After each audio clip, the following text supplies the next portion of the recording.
अस्सलाम वालेकुम। जी क्या हाल है सबका, उम्मीद करता हूँ सब बिल्कुल खैरियत से होंगे। तो आज का जो हमारा टॉपिक है वो हमारे पास है बाइनरी रिलेशन। ठीक है। तो बाइनरी रिलेशन क्या आता है हम देख लेते हैं। कहता है लेट सो कहता है let A and B two set. कि आपके पास दो सेट हैं A and B. Then any subset R of the Cartesian product A cross B is a relation from A to set A B। तो ये हमारे पास रिलेशन है जो सब सेट है ए क्रॉस बी का। अब आपको मैं सिंपल वर्ड में बताऊं कि उसने डेफिनेशन में क्या बताया है, तो फिर वो आप गौर से सुने। कि कहता है आपके पास दो सेट हैं जो कि ए है एंड बी है। ठीक है। तो उसके बाद आप उसका क्रॉस प्रोडक्ट लेते हैं जिसको हम कहते हैं बाइनरी रिलेशन। ठीक है। तो जब ज़ाहिर है आप किसी सेट का क्रॉस प्रोडक्ट लेंगे तो आपके पास कुछ आर्डर पेयर बनते हैं इस तरह। ठीक है। तो कहते हैं इन आर्डर पेयर जितने भी आपके ए क्रॉस बी के आर्डर पेयर बनते हैं ना टोटल, उनमें से कुछ जो हैं वो रिलेशन में आ जाते हैं। फॉर एग्जांपल ये वाला ले लेता है, उसकी अपनी मर्जी होती है। ठीक है। तो ये वाला ले लेता है। तो कहता है इसको हम रिलेशन कहते हैं। क्या कहने का उसका मतलब है कि आप ए क्रॉस बी लेते हो। ठीक है। सबसे पहले तो उसके उसके कुछ आर्डर पेयर जो होते हैं उनको हम क्या कह सकते हैं, रिलेशन। ठीक है। इसीलिए तो कहता है ये जो रिलेशन है वो सबसेट है ए क्रॉस बी का। अब देखें सबसेट किसे कहते हैं कि हमारे पास आर के अंदर जो एलिमेंट हैं वो ए क्रॉस बी के अंदर भी मौजूद हैं। ठीक है। तो फिर क्या हुआ, R subset A cross B का।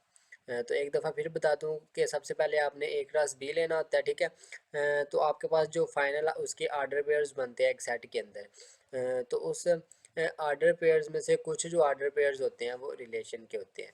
तो उसको आर कह देता है। ठीक है। Relation R. तो वो कहता है जो आर है वो सबसेट है ए क्रॉस बी का। ठीक है। तो आप फिर डेफिनेशन देखते हैं। तो उम्मीद करता हूँ कि आपको डेफिनेशन की अब समझ आ जाएगी। इसको पहले क्रॉस कर देते हैं।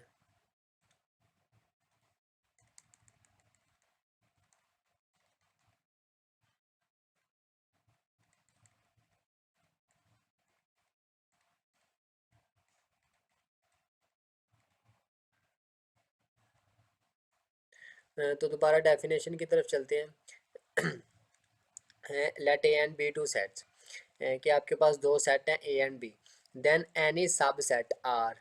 कहते हैं आर जो है वो रिलेशन है जो सब सेट है किसका, of the Cartesian product A cross B का। जो आप ए क्रॉस बी लेते हैं जिसको हम कहते हैं बाइनरी रिलेशन। ठीक है। ए क्रॉस बी लेते हैं जो रिलेशन है उसका सब सेट है। मतलब कि आपको मैंने एग्जांपल से समझा दिया कि कैसे सब सेट है। कि आप ए क्रॉस बी लेंगे तो जाहिर ही बात है आपके पास उसके अंदर सेट के अंदर कुछ आर्डर पेयर आ जाते हैं ए क्रॉस बी के। तो आर जो है उन्हीं में से कुछ आर्डर पेयर्स होते हैं। अब प्रॉपर अब एक एग्जांपल कर लेते हैं आपके पास। फॉर एग्जांपल ए सेट है वन एंड टू। ठीक है। एंड बी हमारे पास क्या आ गया है, टू एंड थ्री। अब आपको पता है कि आप ए क्रॉस बी कैसे लेते हैं। कि आपके पास जो इधर ए में वन है इसको आप बी के अंदर जितने भी एलिमेंट हैं उनके साथ आर्डर पेयर उसका बना देते हैं। तो वन का पहले टू के साथ आर्डर पेयर बनेगा, फिर वन का किसके साथ, थ्री के साथ, फिर टू का टू के साथ, एंड फिर टू का थ्री के साथ। अब ये क्या बन गया, ए क्रॉस बी। तो जो हमारे पास आर आएगा वो आपको एग्ज़ाम में जो क्वेश्चन बनाएगा तो वो खुद वहाँ पे आपको रिलेशन प्रोवाइड करेगा। तो आपको समझाने के लिए इधर मैं बता देता हूँ कि इधर हमारे पास आर्डर पेयर है one two and two two. तो ये जो आर्डर पेयर ये कहाँ से आए हैं, तो ये इसी के अंदर से आए हैं ए क्रॉस बी से। बट उसकी एग्जाम जो क्वेश्चन बनाने वाला होता है तो उसकी मर्ज़ी होती है कि जो मर्ज़ी इधर से आर्डर पेयर उठा के रिलेशन में दे दे। तो अब आप देखें कि क्या आर जो है हमारे पास जो रिलेशन है वो सब सेट है ए क्रॉस बी का।